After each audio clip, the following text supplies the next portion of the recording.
Action ಇನ್ನೇನು ಹತ್ರ ಬರ್ತಾ ಇದೆ. 24ನೇ ತಾರೀಕು ಇರೋದು. ಸೊ RCB ಈ ಸತಿ ಒಂದು ಬಲಿಷ್ಠವಾದ ತಂಡನ ಕಟ್ಟಬೇಕು ಅಂತ ಹೇಳಿದ್ರೆ ಯಾರ ಕಡೆ ನೋಡಬೇಕು ಸರ್?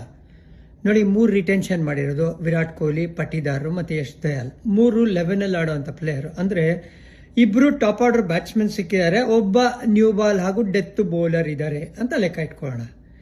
ಇನ್ನು ಮಿಕ್ಕಿದ್ದು ಸ್ಪಾಟ್ಗಳು ಅಂದರೆ ವಿಕೆಟ್ ಕೀಪರ್ ಬೇಕು, ಓಪನಿಂಗ್ ಬ್ಯಾಟ್ಸ್ಮನ್ ಬೇಕು, ಮಿಡ್ಲ್ ಆರ್ಡರ್ ಬೇಕು, ಆಲ್ರೌಂಡರ್ ಬೇಕು, ಸ್ಪಿನ್ನರ್ ಬೇಕು, ಫಾಸ್ಟ್ ಬೌಲರ್ಗಳು ಬೇಕು. ಅಂದರೆ ಲಿಟ್ರಲಿ ಆಲ್ಮೋಸ್ಟ್ ಎಂಟೈರ್ ತಂಡನ ಇಲ್ಲಿ ಮತ್ತೊಮ್ಮೆ ಕಟ್ಟಬೇಕಾಗಿರೋದು RCB. ಸೊ ಹಾಗಾಗಿ ಜಾನಿ ಸರ್, ನಿಮ್ಮ ಲಿಸ್ಟಲ್ಲಿ ಲೈಕ್ಲಿ ಪ್ಲೇಯರ್ಸ್ ಯಾರು ಅಂತ ಕೇಳಿದ್ರೆ ನೋಡಿ, ಫಸ್ಟ್ ಆ್ಯಂಡ್ ಫಾರ್ಮೋಸ್ಟ್ ಆ ಓಪನಿಂಗ್ ಸ್ಲಾಟ್ಗೆ ನಾನು ನೋಡ್ತಾ ಇದ್ದೀನಿ, ಒಬ್ಬ ಲೆಫ್ಟ್ ಹ್ಯಾಂಡರ್ ಸಿಕ್ಕಿದ್ರೆ ಹೇಗಿರುತ್ತೆ ಅಂತ. ಅಂದರೆ ನೀವು ಯಾರು ಚೆನ್ನಾಗಿ ಪರ್ಫಾರ್ಮ್ ಮಾಡಿದಾರಲ್ಲ ಲಾಸ್ಟ್ ಸೀಸನ್ ಅಥವಾ ಲಾಸ್ಟ್ 2-3 ಸೀಸನ್ ನೋಡ್ಕೊಂಬನ್ನಿ. IPL ಅಲ್ಲಿ ಟಾಪ್ ಆರ್ಡ್ರಲ್ಲಿ ಒಬ್ಬ ಸಖತ್ತಾಗಿರೋ ಲೆಫ್ಟ್ ಹ್ಯಾಂಡರ್ ಇದ್ದಾರೆ. ಸುಮ್ಮನೆ ನಿಮ್ಗೆ SRH ಜ್ಞಾಪಿಸ್ತೀನಿ, ಟ್ರಾವಿಸ್ ಹೆಡ್, ಅಭಿಷೇಕ್ ಶರ್ಮಾ ಹೆಂಗ್ ಆಡ್ತಾರೆ. RR ಯಶಸ್ವಿ ಜೈಸ್ವಾಲ್. ಆ ಲೆಫ್ಟ್ ಹ್ಯಾಂಡರ್ ಇದ್ರೆ ಅದ್ರದ್ದು ಅಡ್ವಾಂಟೇಜೇ ಡಿಫ್ರೆಂಟು ಅಂತ ನಂಗೆ ಅನಿಸ್ತಾ ಇದೆ. ಅದಕ್ಕೋಸ್ಕರ ಒಂದು ಸ್ವಲ್ಪ ಟಾಪ್ ಆಫ್ ದಿ ಆರ್ಡ್ರಲ್ಲಿ ಗನ್ ಲೆಫ್ಟ್ ಹ್ಯಾಂಡರ್ ನೋಡೋಕ್ಕೆ ಇಷ್ಟಪಡ್ತೀನಿ. ಶಾರ್ಟ್ ಲಿಸ್ಟ್ ಮಾಡಿದ್ದೀನಿ 3 ಜನ. ಒಂದು ಇಂಗ್ಲೆಂಡ್ನ ಬೆನ್ ಡಕೆಟ್, ಸಖತ್ತಾಗಿ ಆಡ್ತಾರೆ. ಸ್ವೀಪು, ರಿವರ್ಸ್ ಸ್ವೀಪು ಎಲ್ಲ ಇದೆ. ಇಂಡಿಯನ್ ಕಂಡೀಷನ್ ಬೇಕಾಗಿರೋ ಎಲ್ಲ ಅಸ್ತ್ರಶಸ್ತ್ರಗಳು ಇಟ್ಕೊಂಡಿದ್ದಾರೆ. ಆಮೇಲೆ ಈ ವ್ಯಕ್ತಿ ಎದ್ವಾ ಕಾಸ್ಟ್ಲಿನೂ ಹೋಗಲ್ಲ ಅಂತ ನಂಗನ್ಸುತ್ತೆ. ಸೊ ಬೆನ್ ಡಕೆಟ್ ಕಡೆ ಕಂಡಿಡ್ಬೋದು. ಆಮೇಲೆ ಅವೈಲಬಿಲಿಟಿ ಡೌಟೇ ಇರಬಾರ್ದು, ಆ ಥರ ಇಬ್ಬರು ಪ್ಲೇಯರ್ಸ್ನ ನಾನು ಚೂಸ್ ಮಾಡಿದ್ದೀನಿ. ಒಂದು ಡೇವಿಡ್ ವಾರ್ನರ್, ರಿಟೈರ್ ಆಗ್ಬಿಟ್ಟಿದ್ದಾರೆ ಆಲ್ರೆಡಿ ಆಸ್ಟ್ರೇಲಿಯಾದಿಂದ. ಹಾಗಾಗಿ ಈ ವ್ಯಕ್ತಿ ಅಪಾರ ಅನುಭವ ಇದೆ. ಆಮೇಲೆ ನೀವು ಒಬ್ಬ ಕ್ಯಾಪ್ಟನ್ನ ನೋಡ್ತಾ ಇದ್ದೀರಾ ಅಂದರೆ ಡೇವಿಡ್ ವಾರ್ನರ್ ಕೂಡ ಒಬ್ಬ ಕ್ಯಾಪ್ಟನ್ಸಿ ಮೆಟೀರಿಯಲ್ ಅಂತ ನಂಗನ್ಸುತ್ತೆ. ಕ್ವಿಂಟನ್ ಡಿಕಾಕ್ ಇನ್ನೊಬ್ಬ left handed. Quinton de Kock select ಮಾಡಿದ್ರೆ ಏನು ಗೊತ್ತಾ, ವಿಕೆಟ್ ಕೀಪರ್ ಕೂಡ ಸಿಕ್ಬಿಡ್ತಾರೆ ನಿಮಗೆ. ಆಮೇಲೆ RCB ಕೂಡ ಮುಂಚೆ ಆಡಿದ್ದಾರೆ ಈ ವ್ಯಕ್ತಿ. ಸೊ ಏನು ಹೇಳ್ತೀರಾ, ನಮ್ಮ ಚಿನ್ನಸ್ವಾಮಿ ಸ್ಟೇಡಿಯಮಲ್ಲಿ ಈ 3 ಜನ ಎಂಜಾಯ್ ಮಾಡ್ತಾರೆ ಬ್ಯಾಟಿಂಗ್. ಯಾಕಂದರೆ ಇಲ್ಲಿ ಸ್ವಲ್ಪ ಪೇಸ್ ಇದೆ, ಬೌನ್ಸ್ ಇದೆ, ಚೆನ್ನಾಗಿ ಬಾಲ್ ಬ್ಯಾಟಿಗೆ ಬರುತ್ತೆ. ಆಮೇಲೆ ಇವರು ಡಾಮಿನೇಟ್ ಮಾಡೋ ಸಾಧ್ಯತೆ ಇರುತ್ತೆ. ಈ 3 ಜನ ಬಿಟ್ಟರೆ, ಸಪೋಸ್ ಇವ್ರು ಸಿಗಲಿಲ್ಲ ಅಂದರೆ ಜಾನಿ ಸರ್ ಇನ್ಯಾರ ಕಡೆ ನೋಡ್ತೀರಾ ಅಂದರೆ ನೋಡಿ, ಜಾಸ್ ಬಟ್ಲರ್ ಸಿಗ್ತಾರ ನೋಡ್ತೀನಿ. ಮೋ ಬೋಬಾಟ್ ಮತ್ತು ಜಾಸ್ ಬಟ್ಲರ್ ಐ ಥಿಂಕ್ ಒಟ್ಟಿಗೆ ಕೆಲಸ ಮಾಡಿದ್ದಾರೆ, ಆ ಒಂದು ಒಲ್ವಿದ್ದೇ ಇರುತ್ತೆ. ಸೊ ಮೋ ಬೋಬಾಟ್ ಅವರ ಸ್ಕೀಮ್ ಆಫ್ ಥಿಂಗ್ಸ್ ಅಲ್ಲಿ ಜಾಸ್ ಬಟ್ಲರ್ ಇರೋ ಸಾಧ್ಯತೆ ಇರುತ್ತೆ. ಬಟ್ಲರ್ ಬಂದರೆ ಅಗೇನು ಕ್ಯಾಪ್ಟನ್ನು ಸಿಗ್ಬೋದು. ಇವ್ರು ಇಂಗ್ಲೆಂಡ್ನಲ್ಲಿ ಲೀಡ್ ಮಾಡಿದ್ದಾರೆ, ಜ್ಞಾಪಕ ಇರಲಿ, T20 ವರ್ಲ್ಡ್ ಕಪ್ಪಲ್ಲಿ. ಆಮೇಲೆ ಒಬ್ಬ ವಿಕೆಟ್ ಕೀಪರ್ ಕೂಡ ಸಿಕ್ಬಿಡ್ತಾರೆ. ಸೊ ಇವೆಲ್ಲ ಸ್ಮಾರ್ಟ್ ಬೈಸ್ ಆಗುತ್ತೆ. ಮನಸ್ಸು ಮಾಡ್ತಾರೆ ಟೀಮ್ ಮ್ಯಾನೇಜ್ಮೆಂಟು ಅಂತ ಹೇಳಿದ್ರೆ ಖಂಡಿತವಾಗ್ಲೂ ಇನ್ವೆಸ್ಟ್ ಮಾಡ್ಬೋದು ಈ ಪ್ಲೇಯರ್. ಯಾರೋ ಜಾಸ್ ಬಟ್ಲರ್ ಬೇಕೇ ಬೇಕು ಅಂದರೆ ಒಂದು ಒಳ್ಳೆ ಮೊತ್ತ ಕೊಟ್ಟು ತಗೊಳ್ಳಿ, ಇವರು ಸುತ್ತ ಒಂದು ಟೀಮ್ನ ಕಟ್ಟಿ ಅಂತ ನಾನು ಹೇಳ್ತೀನಿ. ಇದು ಬಿಟ್ಟರೆ ಇನ್ಯಾರಿದ್ದಾರೆ ಸರ್ ನಿಮ್ಮ ಒಂದು ಶಾರ್ಟ್ ಲಿಸ್ಟಲ್ಲಿ ಅಂದರೆ ಫಿಲ್ ಸಾಲ್ಟ್. ನನಗೆ ಸಿಗ್ತಾರಾ ಇಲ್ಲ ಗೊತ್ತಿಲ್ಲ, ಯಾಕಂದರೆ KKR ಇವ್ರಿಗೆ ಹೋಗ್ಬೋದು ಆಲ್ ಔಟ್. ಅವರು KKR ನಿಮ್ಗೆ ಗೊತ್ತಲ್ಲ, ಅವರು ತಿರ್ಗಾ ಲಾಸ್ಟ್ ಟೈಮ್ ಥರನೇ ಟೀಮ್ ಬಿಲ್ಡ್ ಮಾಡಬೇಕು ಅಂತ ಯೋಚನೆ ಮಾಡಿದ್ರೆ ಫಿಲ್ ಸಾಲ್ಟ್ ಕಡೆ ಒಲಿವು ತೋರಿಸ್ಬೋದು ಅವರು ಅಂತ ನನಗನ್ನಿಸ್ತಾ ಇದೆ. ಅದಾದಮೇಲೆ ಮತ್ತೊಮ್ಮೆ ನಾನು ವಿಲ್ ಜಾಕ್ಸ್ನ ಬೈ ಮಾಡೋಕ್ಕೆ ಟ್ರೈ ಮಾಡ್ತೀನಿ, ಯಾಕಂದರೆ ಚೆನ್ನಾಗಿ ಆಡಿದ್ದಾರೆ. ಆಮೇಲೆ ಬೇಕು ಅಂದಾಗ 1-2 ಓವರ್ ಆಫ್ ಸ್ಪಿನ್ ಹಾಕ್ಕೊಡ್ತಾರೆ. ಸೊ ವಿಲ್ ಜಾಕ್ಸ್ ಕಡೆ. ಆಮೇಲೆ KL ರಾಹುಲ್ ಇನ್ನೊಂದು ಲೈಕ್ಲಿ ಕ್ಯಾಂಡಿಡೇಟ್. ಒಂದು ಕ್ಯಾಪ್ಟನ್ ಆಗೋ ಸಾಧ್ಯತೆ, ಇನ್ನೊಂದು ವಿಕೆಟ್ ಕೀಪರು. ಈ ವ್ಯಕ್ತಿ ಅಂದರೆ ನಮ್ಮ KL ರಾಹುಲ್ ಅವ್ರನ್ನ ನೀವು ಯಾವ ನಂಬರಲ್ಲಿ ಬೇಕಾದ್ರೆ ಬ್ಯಾಟಿಂಗ್ ಕಳಿಸ್ಬೋದು, ಓಪನಿಂಗಿಂದ ಹಿಡಿದು ಫಿನಿಷರ್ ತನಕ. ಸೊ ಯಾವ ಪಾತ್ರದಲ್ಲಿ ಬೇಕಾದ್ರೆ ಯೂಸ್ ಮಾಡ್ಕೋಬೋದು, ಆ ಥರ ಒಂದು ಫ್ಲೆಕ್ಸಿಬಿಲಿಟಿನ ತೊಗೊಂಡ್ಬರ್ತಾರೆ.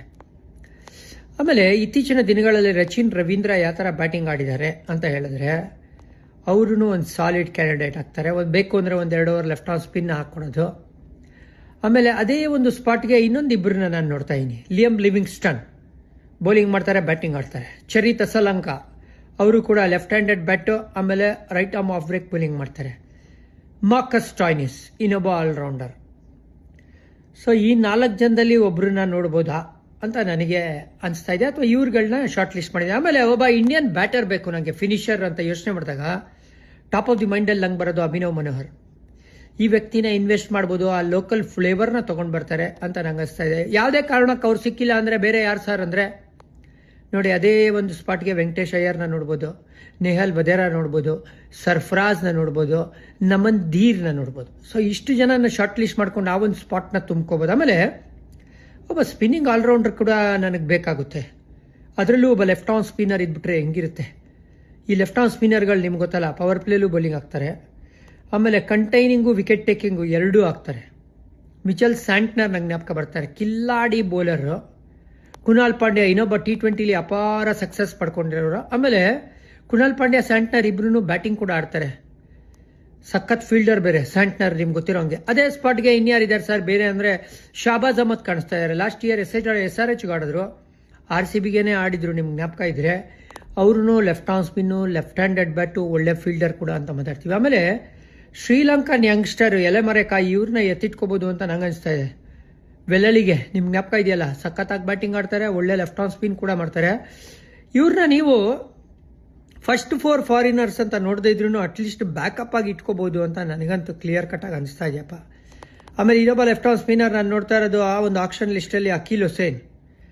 ಇವರು ವೆಸ್ಟ್ ಇಂಡಿಯನ್ ಪ್ಲೇಯರ್, CPL ಅಲ್ಲಿ ಎಸ್ಪೆಷಲಿ ನ್ಯೂ ಬಾಲಲ್ಲಿ ಬೌಲಿಂಗ್ ಮಾಡ್ತಾರೆ, ಒಳ್ಳೆ ಆರ್ಮ್ ಬಾಲ್ನ ಇಟ್ಕೊಂಡಿದ್ದಾರೆ. ಇದೇ ಥರ ಒಬ್ಬ ಇಂಡಿಯನ್ ವರ್ಷನ್ ಬೇಕು ಸರ್ ನಮಗೆ ಅಂದರೆ ಸಿದ್ಧಾರ್ಥ್ ಕಡೆ ನೋಡಿ ಅಂತ ಹೇಳ್ತೀನಿ. ಸಿದ್ಧಾರ್ಥ್ ನಿಮ್ಗೆ ಜ್ಞಾಪಕ ಇದ್ರೆ ಲಾಸ್ಟ್ ಸೀಸನ್ ಅವರು ಸಖತ್ತಾಗಿ ಬೌಲಿಂಗ್ ಮಾಡಿದ್ರು. ಐ ಥಿಂಕ್ ಗುಜರಾತ್ ಟೈಟನ್ಸ್ ಗಾಡಿದ್ರು ಅವರು. ಆಮೇಲೆ ಸಾಯಿ ಕಿಶೋರ್ನ ಬಿಟ್ಬಿಟ್ಟಿದ್ದಾರೆ ಗುಜರಾತ್ ಟೈಟನ್ಸ್. ಈ ತಮಿಳ್ನಾಡು ಲೆಫ್ಟ್ ಆರ್ಮ್ ಸ್ಪಿನ್ನರ್ ಸಖತ್ ಕಂಟ್ರೋಲ್ನ ಇಟ್ಕೊಂಡಿದ್ದಾರೆ.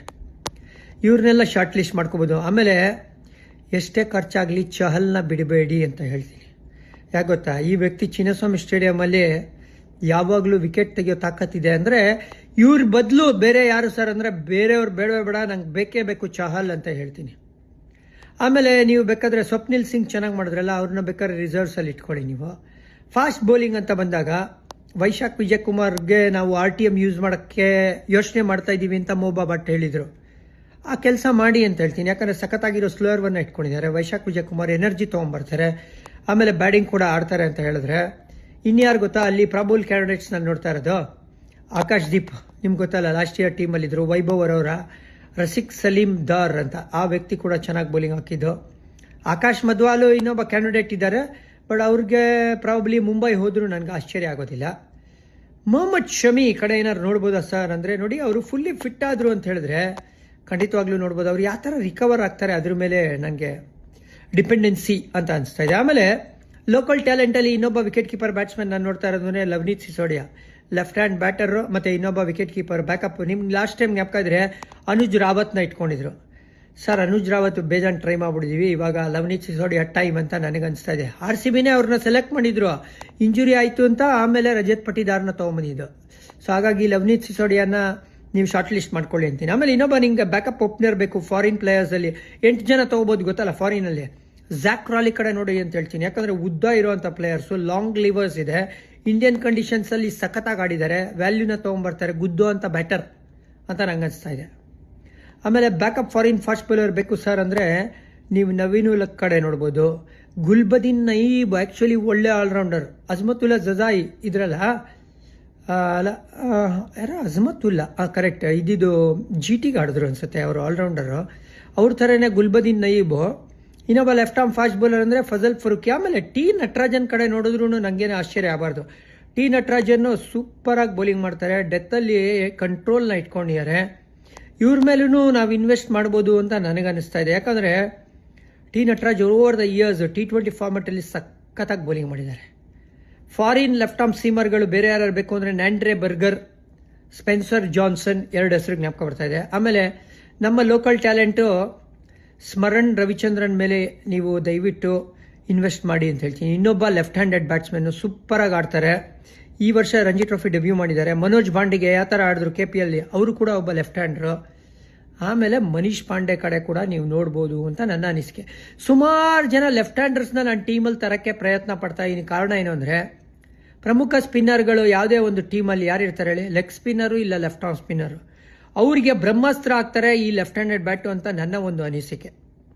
ಸೊ ಇಷ್ಟು ಜನ ಕಡೆ ಕಣ್ಣು ಹಾಯಿಸಿ RCB ಅಂತ ನನ್ನ ರಿಕ್ವೆಸ್ಟ್. ಆಬ್ವಿಯಸ್ಲಿ ಅವರು ಕೂಡ ಇದೇ ಥರ ಯೋಚನೆ ಮಾಡ್ತಾ ಇರ್ತಾರೆ ಅಂತ ನಂಗನ್ನಿಸ್ತಾ ಇದೆ. ಸೊ ವೀಕ್ಷಕರೇ, ನಂದು ಇದು ಅನಿಸಿಕೆ ಆಗೋ ಅಭಿಪ್ರಾಯ ಆಗಿತ್ತು. ನಿಮ್ದೇನಿದೆ ಅಭಿಪ್ರಾಯ?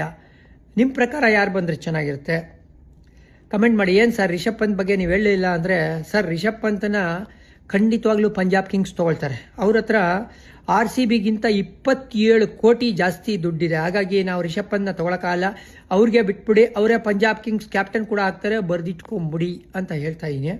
ಅದಕ್ಕೋಸ್ಕರ ಅದಾದಮೇಲೆ ನಾನು ಚಾಯ್ಸ್ಗಳನ್ನ ಹೇಳಿರೋದು. ಶ್ರೇಯಸ್ ಕಡೆ ನೋಡಲ್ವಾ ನೀವು? ಶ್ರೇಯಸ್ ಅಯ್ಯರ್ ಅಂದರೆ ನನಗೆ ಬೇಡಪ್ಪ ಅಂತ ಅನಿಸ್ತಾ ಇದೆ.